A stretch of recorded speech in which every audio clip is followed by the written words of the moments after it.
The walks to school. This happened 4 years ago when I was in grade 8 and my little brother was in grade 4. Back in grade 8, my brother and I would walk to school together every day. This started in, from what I recall, April, and of course involves a fucking white van.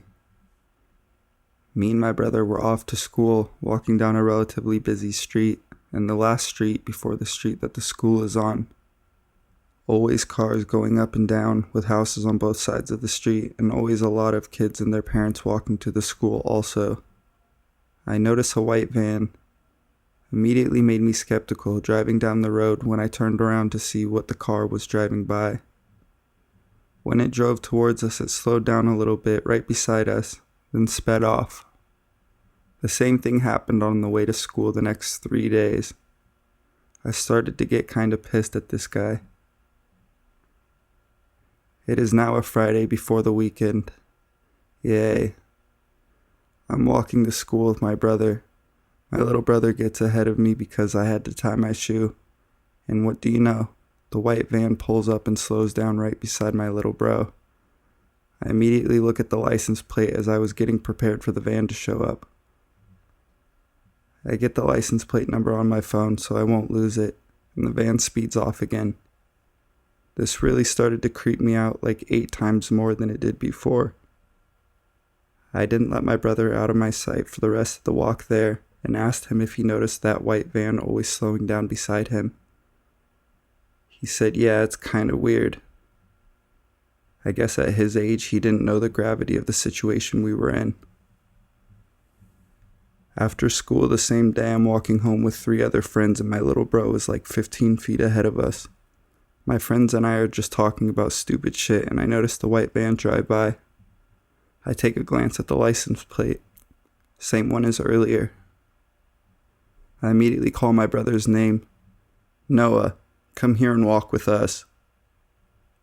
He turns around and walks with me and my friends. I told him that the white van just drove by, so watch out if you see it. I told my friends all about this fucking creepy white van.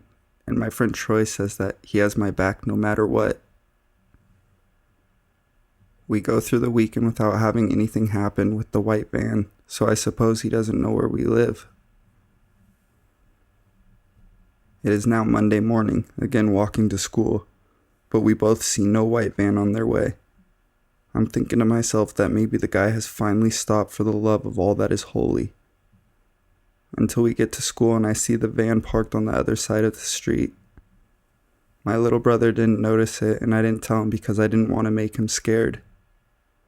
Now I'm really fucking pissed.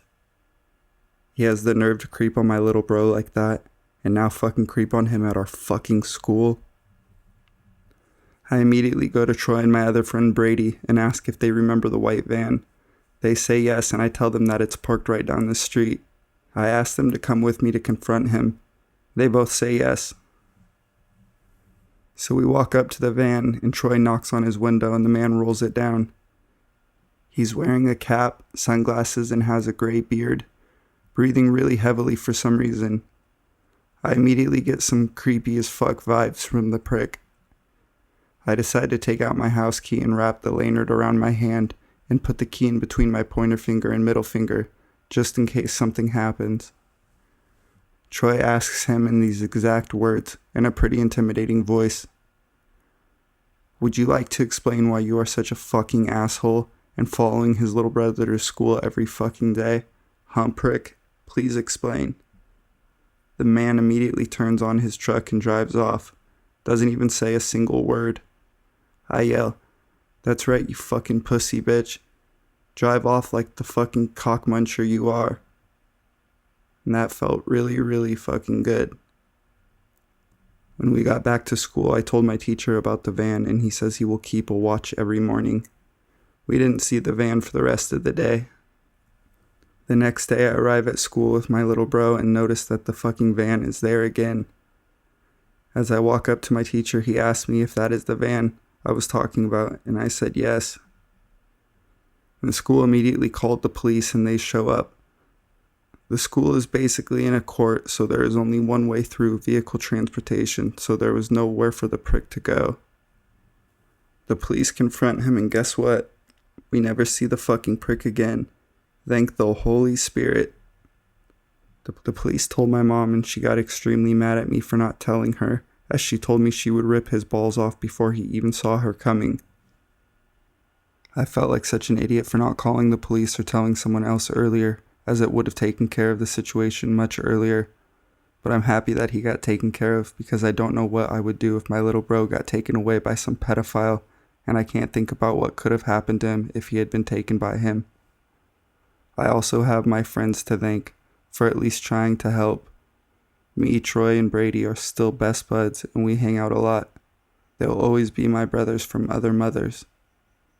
I hope for his sake I never see that prick again, or I might actually kill the guy, because the world would be a better place without those assholes.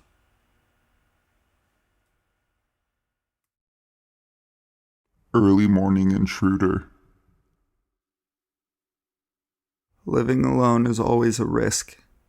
I just moved to a new city and was getting used to a new routine. My old job meant working from 7 a.m. to 9 p.m., and I was luxuriating in a regular 9 to 5 with completely free weekends. One of these weekends started the worst way I could imagine. I woke up early, as I typically did. Bad habit.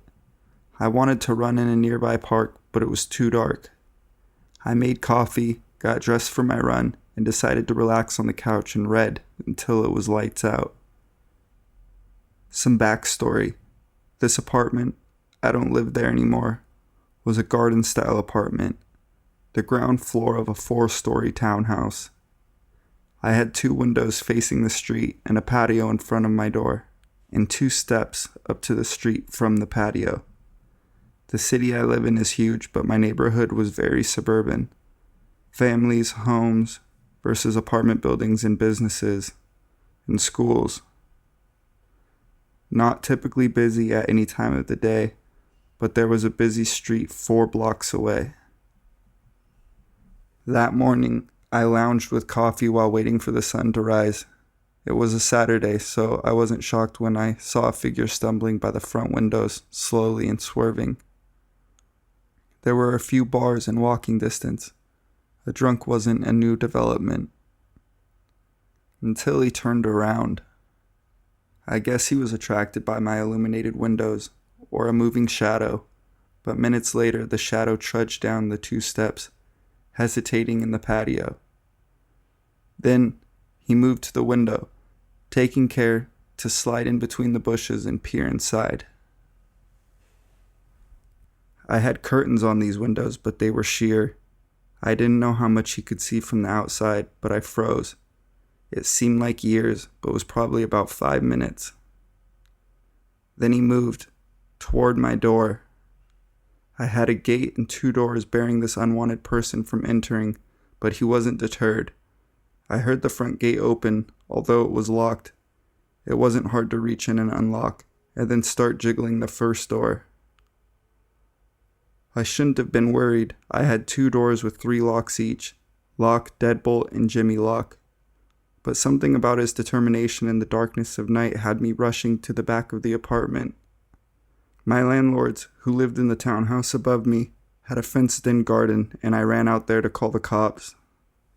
When I was waiting on the phone with the cops, I almost felt safe, until I heard a scratching at the fence and a jiggling of the handle to the garden door. About 15 feet tall, too tall to climb. I immediately went inside to find the cops banging at my door. I sent them around to the garden entrance, but they never found the guy. Just a dirty screwdriver on the ground. I never got an update, so I assume this guy never got caught or tried breaking in anywhere else in the neighborhood. But either way, let's not meet.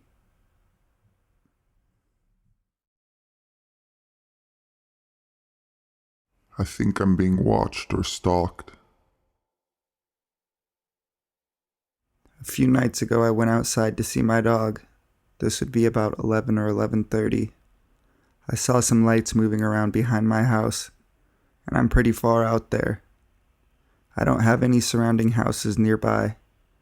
The lights look like someone or maybe more than one person walking around. Then the lights just went off. I thought, maybe traffic from far away. Bright headlights or something. I don't know.